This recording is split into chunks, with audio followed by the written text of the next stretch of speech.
단기 투자의 진수를 보여드리겠습니다.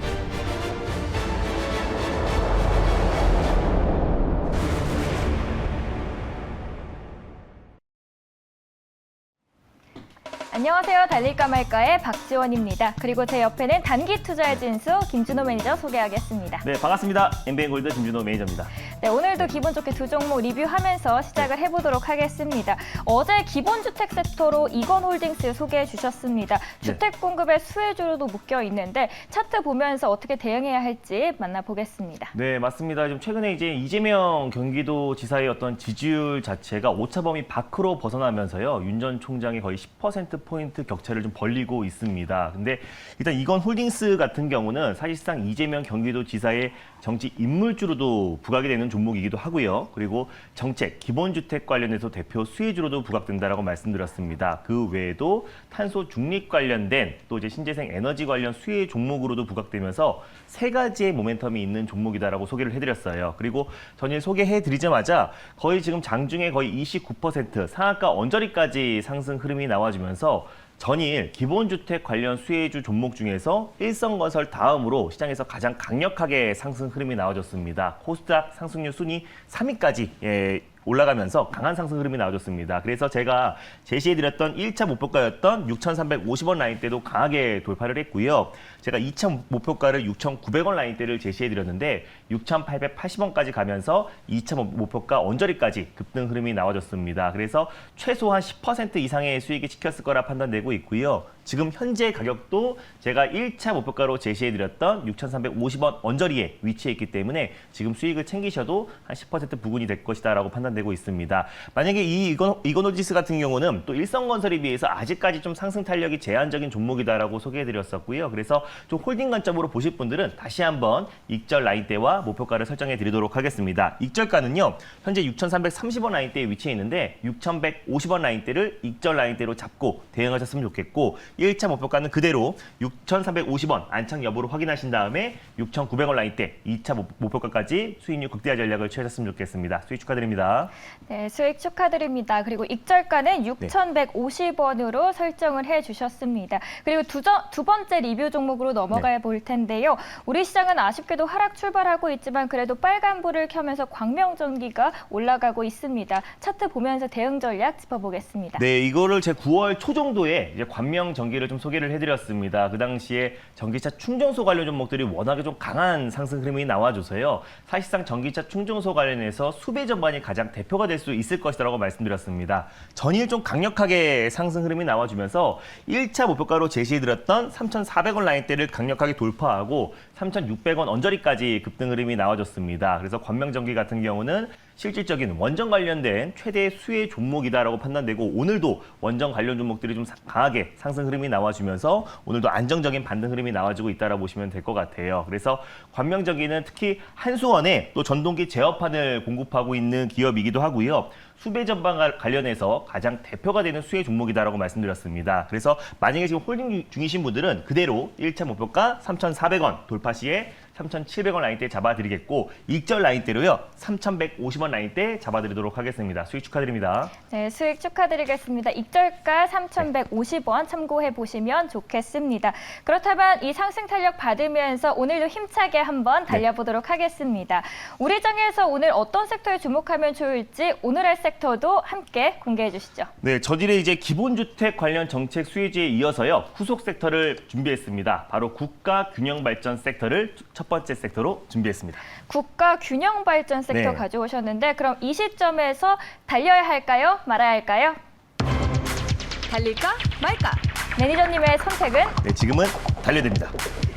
달려야라고 말씀을 주셨습니다. 파란불 켜고 열심히 달리자라고 말씀을 해주셨는데 왜 달려야 할까요? 일단 뭐 국가균형발전 관련해서는 부동산 공급과 더불어서 지금 가장 핵심 정책 키워드다라고 보시면 될 것 같아요. 여야 대권 주자를 막론하고 공정경제 그리고 국가균형발전이 가장 핵심 정책이라고 보시면 될 것 같은데 이 섹터 안에서 우리가 가장 좀 관심 있게 봐야 될 섹터가 있기 때문에 달리자라고 말씀드렸습니다. 네, 그럼 오늘 이 시점에서 이 섹터 안에서는 어떤 종목에 집중을 하면 수익을 낼 수 있을지 공개해 주시죠. 네, 일단 오늘 첫 번째로 소개해드릴 종목은요. 세종의사당 그리고 행정수도 이전 관련해서 가장 대표 종목이라고 할 수 있는 계룡건설을 첫 번째 종목으로 네, 소개해드리겠습니다. 첫 번째 종목으로 계룡건설 가져왔습니다. 이름에서도 알 수 있듯이 또 건설업체 같은데 맞습니다. 대전 지역에서도 유명한 건설업체죠. 그럼 이 시점에서 현재가 살펴보면서 투자 포인트도 함께 알아보도록 하겠습니다. 계룡건설 현재 1.65%대 상승하면서 4만 원 선 지나가고 있습니다. 투자 포인트 말씀해 주시죠. 네, 일단 계룡건설을 가져온 이유를 직접 표를 보면서 말씀드리도록 하겠습니다. 일단 계룡건설은요, 대전 그리고 충청 지역 내 1위 건설 업체다라고 보시면 될 것 같고, 전국에 일단 도급 순위 18위 업체입니다. 그래서 탄탄한 어떤 기술과 또 그리고 안정적인 실적이 수반되는 기업이라 보시면 될 것 같은데, 현 시점으로 놓고 봤을 때 상장한 건설 업체 중에서 가장 저평가된 기업이다라고 보시면 될 것 같아요. 그래서 2분기 기준으로도 사상 최대 실적을 기록했습니다. 그래서 특히 이제 건설 부분에서 이제 사상 최대 실적이 나와주면서 2분기 기준으로 매출액이 6,505억, 전년 동기 대비해서 18% 이상 증가했고요. 영업이익 같은 경우는 640억으로 전년 동기 대비해서 46.4%가 급증했습니다. 그래서 일단 지금 수주잔고가 8조 원 이상이 되기 때문에 앞으로 성장 잠재력이 굉장히 뛰어난 기업이라 보시면 될 것 같고, 현재 매출액 같은 경우도 2조 원 이상이 나옵니다. 그래서 2023년도 기준으로 컨센서스 기준으로 거의 3조 원 가까이 매출액이 추정되기 때문에 현재 지금 시총 자체가 3,400억밖에 되지가 않아요. 그래서 현 시점에서 굉장히 저평가된 건설 업체다라고 보시면 될 것 같은데, 계룡건설 같은 경우는 대표적인 행정수도 이전 세종의사당 관련 종목이라 보시면 될 것 같습니다. 그래서 지난주에 이제 법사위에 통과했고요. 빠르면 29일 날 이제 국회 본회의에 통과를 앞두고 있는 시점인데, 이미 이제 행정수도 이전 또 세종의사당 관련해서는 이미 여야 대권 주자들이 다 찬성을 입장을 낸 상태이고, 이미 예산이 146억 이상 이제 편성이 돼 있습니다. 그래서 이번에 본회의를 통과했을 때 좀 더 속도를 낼 수 있을 거라고 판단되고 있고요. 그리고 본회의가 통과되었을 때 오히려 제로 노출이 아니라 어떤 시기와 그리고 또 어떤 부처들이 이동이 될 건지, 그리고 어느 정도의 예산이 편성이 될 건지 이제 어떻게 보면 시작하는 섹터고, 사실상 이제 국가 균형 발전으로 놓고 봤을 때 행정수도를 이전했을 때 좀 중장기적으로 또 이제 전국 집값을 어느 정도 하향 안정화를 시킬 가능성도 굉장히 높기 때문에 부동산 정책과 같이 더불어서 우리는 국가 균형 발전 섹터를 관심 있게 봐야 된다라고 판단되고 있습니다. 특히 계룡건설 같은 경우는 이제 어떤 정부에서 또 이제 신재생 에너지 사업과 더불어서 제로 에너지 주택 사업 영역도 계속해서 확대해 나가고 있다라고 보시면 될 것 같고요. 계룡건설이 예전에는 또 이제 경협 관련 남북 경협 관련 종목으로도 묶여 있기도 했고, 부동산 공급 대책 관련해서 수혜를 받을 수 있고요. 국가 균형 발전 관련해서도 같이 모멘텀이 이어질 수 있는 부분이 있어서 지금같이 오히려 좀 지지부진한 시장에서 오히려 실적이 탄탄한 기업들이 시장 여파로 조정이 나왔을 때 조정 시 매수의 관점으로 접근하자는 의미에서 첫 번째 종목으로 계룡건설을 가져왔습니다. 네, 첫 번째 종목으로 계룡건설 조정 시 또 매수의 관점으로 가져와 주셨습니다. 그럼 목표가도 함께 만나봐야겠죠? 네, 맞습니다. 일단 계룡건설 같은 경우는 제가 이제 9월 초 8월 정도 제가 한번 소개를 해드렸었고요. 그때도 거의 30% 이상의 아주 강력한 상승 흐름이 나와줬습니다. 그 이후에 약간의 좀 가격 조정이 나와주고 있고요. 그 상승폭의 절반 정도를 좀 반납한 상태다라고 보시면 될 것 같습니다. 그래서 국가 균형 발전과 또 부동산 공급 대책 관련해서 가장 최대 수혜주로 좀 부각될 수 있을 거라고 좀 판단되고 있고요. 전일 제가 이제 소개해드렸던 이건홀딩스의 후속 종목이다라고 보시면 될 것 같습니다. 그래서 현재가 부근에서 1차 매수의 관점으로 접근하셨으면 좋겠고요. 손절 라인대 같은 경우는 34,500원 라인대를 좀 가져왔습니다. 그리고 35,000원 초반 부근대에서 2차 매수, 분할 매수의 관점으로 접근하시고요. 1차 목표가는 42,500원, 돌파 시에 46,000원 라인대를 2차 목표가로 설정해 드리도록 하겠습니다. 네, 이건홀딩스의 후속주로 계룡건설 소개해 주셨습니다. 가격 전략 참고해 보시면서 또 대응해 보시면 좋겠습니다.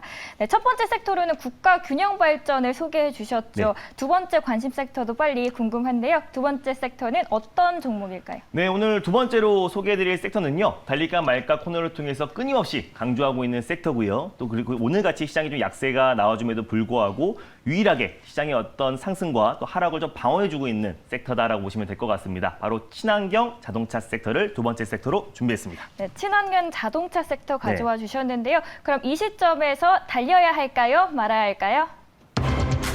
달릴까 말까. 김준우 매니저의 선택은 지금은 비보입니다.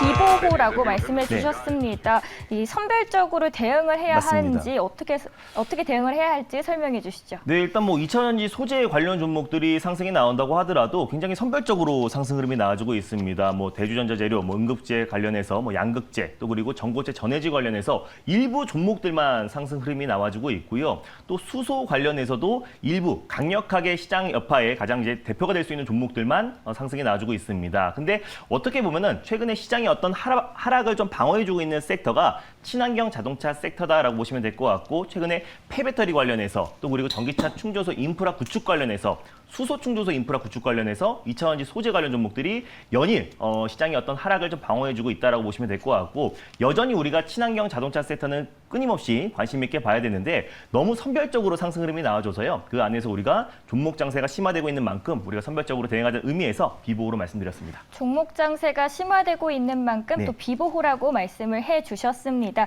그럼 오늘 시장에서는 현명하게 또 헤쳐나갈 수 있는 네. 종목도 공개해 주시죠. 네, 맞습니다. 오늘 수소 관련해서 가장 대표 종목이라고 할 수 있는 세종공업을 다시 한번 준비했습니다. 네, 다시 한번 세종공업 가져와 주셨습니다. 네. 또 차 배기 시스템 1위 기업이기도 맞습니다. 한데요. 여기 안에서 또 현재가 살펴보면서 투자 포인트 만나보겠습니다. 네.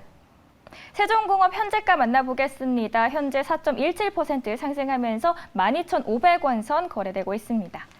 네, 일단 세종공업은요, 국내 이제 배기 시스템 관련해서 1위 업체고요. 시장 점유율이 30% 이상을 차지하고 있습니다. 근데 세종공업 같은 경우는 뭐 친환경 자동차 부품 관련 종목이기도 하지만은 사실상 수소 관련해서 가장 대표가 되는 종목이라 보시면 될 것 같습니다. 자회사 세종 EV가 현대모비스에 제가 이제 수소차의 가장 엔진이라고 할 수 있는 스택에 들어가는 금속 분리판을 공급하기 위해서 작년에 설립했다라고 말씀을 드렸었잖아요. 그래서 이 스택에 들어가는 금속 분리판을 공급하기 위해서 세종 EV를 설립했고, 올해 하반기부터 본격적으로 이제 매출이 찍힙니다. 그래서 금속 분리판 소요 금액 자체가 거의 수백만 원에 호가하기 때문에 세종공업의 어떤 실적 개선이 가파르게 진행될 가능성이 굉장히 높다라고 좀 보고 있고요. 2021년 올해부터 본격적으로 수소차 부품 매출이 본격적으로 성장이 될 수 있을 거라 판단되고 있고, 또 내년까지도 계속해서 그 성장 흐름이 이어질 가능성이 굉장히 높다라고 판단돼서 최근에 이제 수소 관련해서 이제 가장 대표가 될 수 있는 핵심 종목들만 좀 상승 흐름이 나와주고 있어서요. 다시 한번 세종공업을 두 번째 종목으로 가져왔습니다. 네, 수소차 종목 중에서 세종공업 말씀을 네. 해주셨는데요. 그럼 차트 보면서 목표가도 함께 설정을 해보겠습니다. 네, 오늘 좀 시장이 좀 지지부진함에도 불구하고요. 바로 직전 고점 라인대를 좀 강하게 돌파해주고 안착해주고 있는 모습을 보여줘서 가져왔고요. 1차 목표가 같은 경우는 일단 13,600원 돌파 시에 14,800원 라인대를 2차 목표가로 말씀드리겠습니다. 그리고 손절 라인대 같은 경우는요. 제가 이제 11,200원 라인대를 손절 라인대로 좀 잡고 대응하셨으면 좋겠고, 11,500원 부근대에서 2차 매수, 분할 매수의 관점으로 접근하셨으면 좋겠습니다. 네, 분할 매수의 관점으로 접근하면 좋겠다고 말씀해 주셨고요. 1차 목표가는 13,600원, 2차는 14,800원 대응해 보시면 좋겠습니다. 네, 친환경 자동차 섹터 내에서는 세종공업 구체적으로 알아봤고요. 또 앞서서는 국가균형발전으로 계룡건설 만나봤습니다. 맞습니다. 더 많은 이야기 나눠볼 수 있는 무료 방송 오늘 있으신가요? 네, 일단 뭐 헝다그룹 관련해서 아직까지 시장의 불확실성이 해소된 상태가 아니기 때문에 장 초반에 우리 국내 증시가 살짝 좀 크게 흔들렸습니다. 이번 주까지는 여전히 헝다발 어떤 악재가 시장에서 완벽하게 해소가 되지 않기 때문에